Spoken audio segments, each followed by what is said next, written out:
Well, Dr. Jason Moyer-Lee is General Secretary of the Independent Workers of Great Britain, a union that have been backing the drivers, and joins me now. Afternoon to you, Doctor. Good morning. Good afternoon. A good outcome then for you. Yeah, fantastic outcome. But you know, you just heard from one Uber driver who regards herself as self-employed. You may not have heard it in that particular clip, and it makes it more difficult. She already has a job and uses this to get a few more quid in. What about that person? Well, it's important to understand what's actually been decided today. The decision was not that Uber drivers are employees. The decision is that they were LIMB workers. And LIMB workers are a category of self-employed. It's a self-employed person who has some employment rights because they carry out their work as part of someone else's business.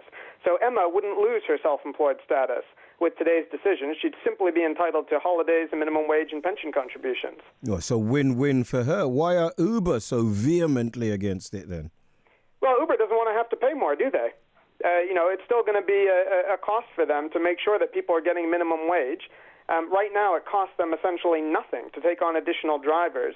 Their business model absolutely depends on having drivers on standby so they can pick up people when they book rides. That's right. And Uber doesn't want to be responsible for making sure those... they're paid while they're standing by. And that's the broader question, really, whether Deliveroo, whether what's happened with Pimlico Plumbers, and I dare say others in the gig economy, 0 hours contracts and the like. Is this a bit of a test case, do you think?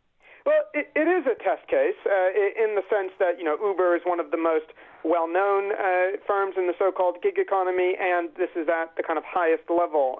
The other courier and private hire decisions are at the tribunal level. But an important point to note is that today's decision confirms what we've been saying for a very long time, which is the law in this area is clear. The reason these workers don't have employment rights is simply because the companies are choosing to deprive them of those rights. It's not because there's confusion about what their rights are. If Uber does win the appeal, and I must ask you about the speed of the decision today, if Uber does win the appeal and they want to go straight to the Supreme Court, don't they? What will be the next step for drivers, do you think?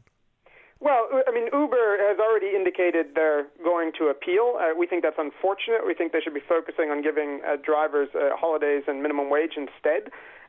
They've also indicated, as you said, that they want to skip the Court of Appeal, which would be the normal process, and go straight to the Supreme Court and even link up with Pimlico Plumbers. In that case, the appeal would be before the Supreme Court in February. So it's a few more months, but hopefully after the Supreme Court decision, the issue will be resolved, and we think the Supreme Court will uphold the previous two decisions. Why is this so important, Jason?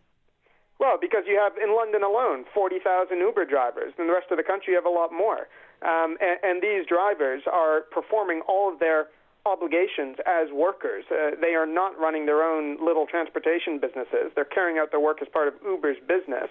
The law says they're entitled to certain basic employment rights, and Uber's openly flouting the law. So it's important that these drivers get the rights that the law provides for them to have. And I know in theory it's a completely different thing, but might Transport for London and the Mayor of London be watching these?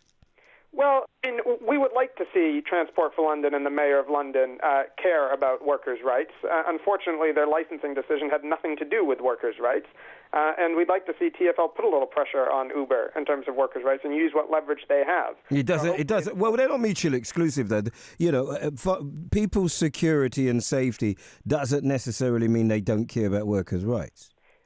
Well, whether they care or not, that's impossible for any of us to say. What I can say is that it played no part in their decision, right, and that's according to them. So what next? Where are we now? Well, now we're going to wait and see if Uber appeals. They have 14 days to write to the EAT and put in their request for permission to appeal. We're going to be resisting that request. We think the law is clear and there's no point in taking this further. But if it does go further, then we're prepared to fight this all the way. We talk again, Jason, there, Dr. Jason Moyer-Lee, General Secretary of the Independent Workers of Great Britain, a union that have been backing said drivers.